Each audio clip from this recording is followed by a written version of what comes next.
What is going on, everybody? It's your man Micah back with Versatile Plays, back here to review episode 4 of Obi Wan Kenobi. Yes, a show that is throwing all of us through a tipsy-turvy of emotions and feelings because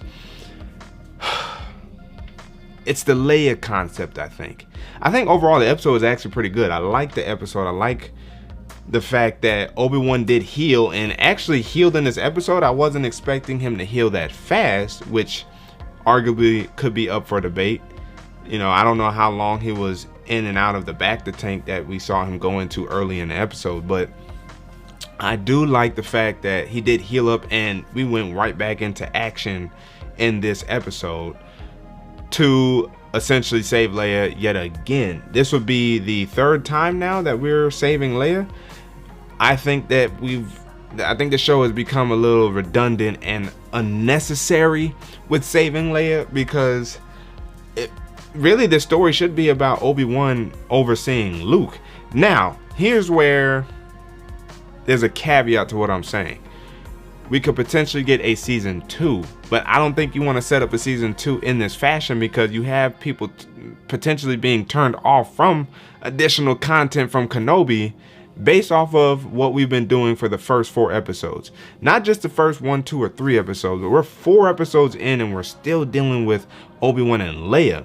No knock on Leia, great actress, young actress, she embodies Leia. I think we're doing too much with her. I think the first episode was good or cool with her being kidnapped essentially.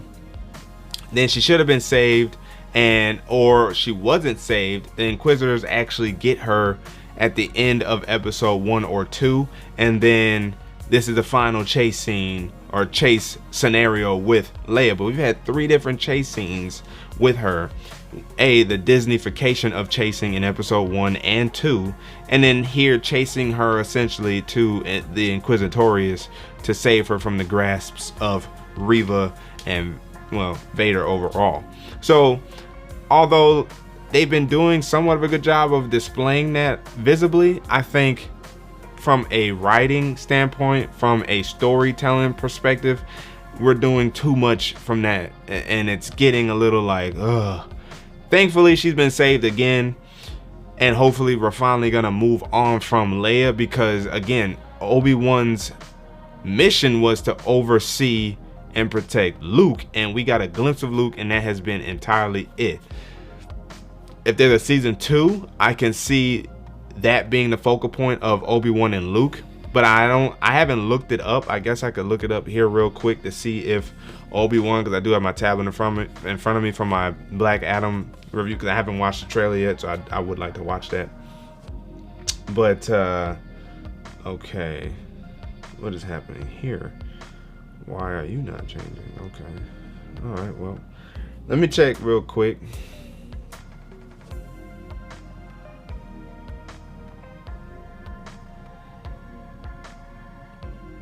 By the way, so far the show has a 7.6 out of 10 on IMDb and 88% on Rotten Tomatoes, with 85% of Google users liking this TV show. So that's pretty interesting, despite the feedback I've been seeing on YouTube, that people have actually been overall positive about the show. And I would agree that I'm overall positive on the show, because again, it's more Star Wars content and we get to see the struggle that's going on internally and externally with Obi Wan Kenobi. But it is indicative of the show, the trajectory in which that we feel like we're going. We know we're going to get another battle or duel between Obi-Wan and Vader. We just wish we would have got more usage of Hayden Christensen, possibly by means of flashbacks with Obi-Wan and Hayden Christensen, or because you can't promote him so much the way they have been outside of him maybe just wearing the Vader suit and maybe talking, and they, you know, auto-tuning his voice to sound like James Earl Jones to be Vader. But you can't come out really pushing him and promoting Hayden Christensen, and then we see him like one time as an illusion on that desert-like planet. But again, let me check here. No one's asking about a season. Okay.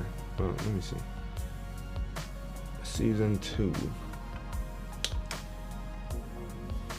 Okay, so let's see. Will there be a second season? At the time of the writing, Disney Plus has not renewed Obi Wan Kenobi for season 2. That was May 31st, 2022.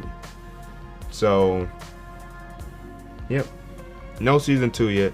Now, it doesn't mean that it's not too late and we could not still get one. I actually hope that with the way this show has been going, that it's setting up a season 2, kind of sort of in the way Mandalorian set up season 2.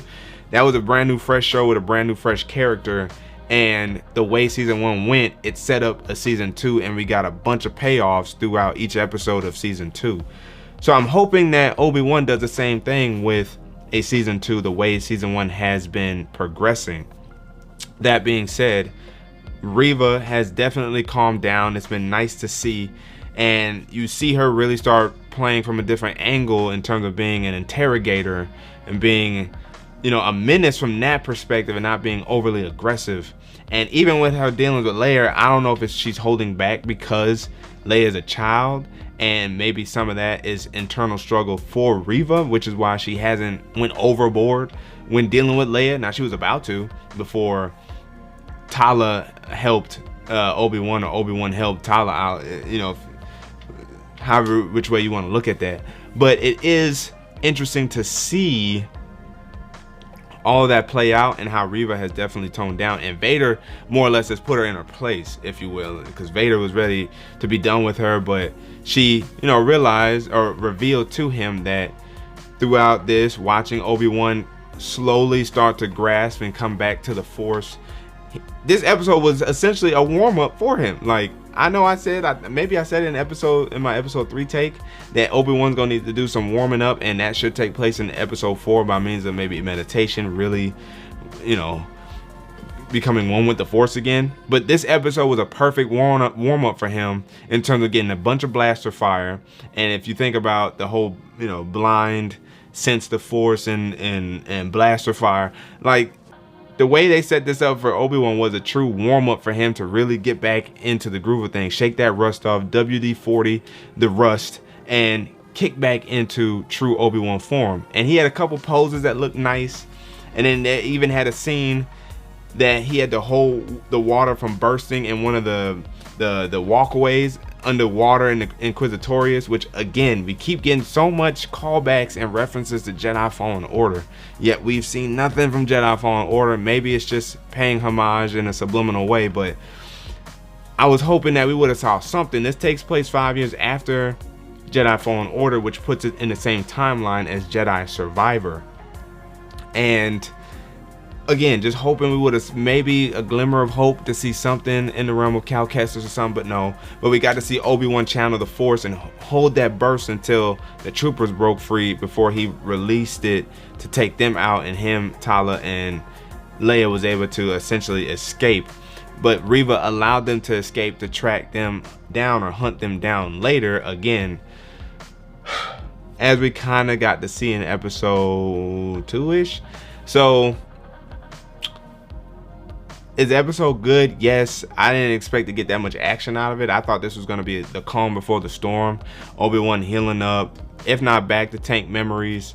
You know, him really meditating, becoming one with the Force, and really just diving into that. That's what I was expecting from this episode, and I was actually kind of surprised and pleased that, oh, we got much more continuation of a mission in this. So overall, it's good from that perspective, but hopefully we get no more chases with Leia. Leia gets back to Alderaan with, you know, Senator Organa, and that's done. And now Obi-Wan can actually focus on the task at hand, which is dealing with Vader / watching over Luke Skywalker.